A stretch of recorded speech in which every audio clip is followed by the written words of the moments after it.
ओम शांति। आज 21 मई 2023 है।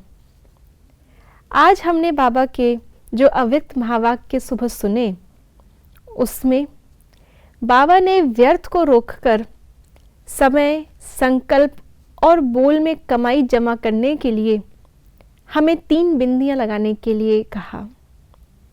कैसे हम बिंदी से जमा कर सकते हैं, व्यर्थ के खाते को ख़त्म कर सकते हैं, ये आज की मुरली में हमने जाना। इसी तरह से अव्यक्त इशारों में भी बाबा व्यर्थ को समाप्त करने के लिए हमें एक मंत्र दे रहे हैं। तो जानते हैं आज के बाबा के 21 तारीख के अव्यक्त इशारे। मनसा वृत्तियों से वायुमंडल का परिवर्तन करने के लिए मन, बुद्धि व्यर्थ सोचने से मुक्त होना चाहिए। मन मना भव के मंत्र का सहज स्वरूप होना चाहिए। जिन श्रेष्ठ आत्माओं की श्रेष्ठ मनसा अर्थात संकल्प शक्तिशाली है, शुभ भावना शुभ कामना वाले हैं, वह मनसा द्वारा शक्तियों का दान दे सकते हैं। तो आज बाबा ने हमें मनसा में व्यर्थ मुक्त रहने के लिए जो मंत्र दिया वो है मन मना भव। तो मन मना भव अर्थात एक बाबा में ही अपने मन को हम लगाए रखें। क्यों? क्योंकि बाबा का स्वरूप, बाबा के गुण, बाबा की प्रवृत्ति कभी बदलती नहीं। वो जो है सदा वैसे ही है। तो जो चीज़ कभी बदल नहीं रही, उस पर अगर अपने मन को एकाग्र करते हैं तो एकाग्रता की शक्ति आती है।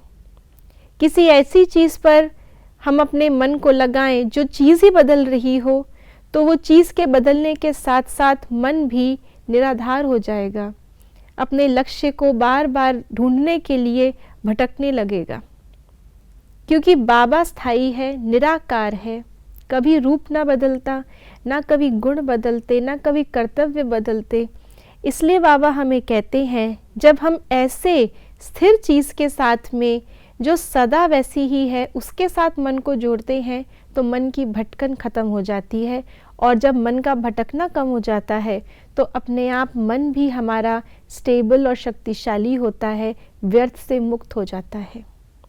और ऐसे व्यर्थ से मुक्त मन से हम क्या कर सकते हैं वो भी बाबा ने बताया।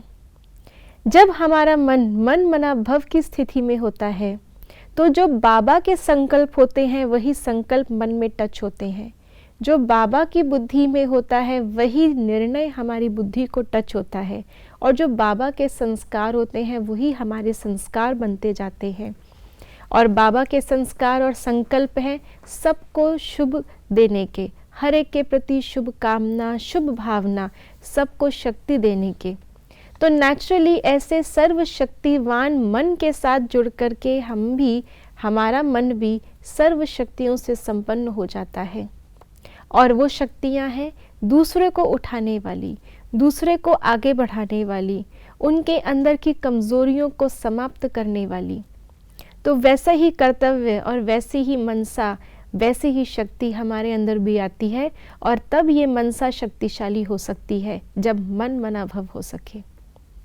ओम शांति।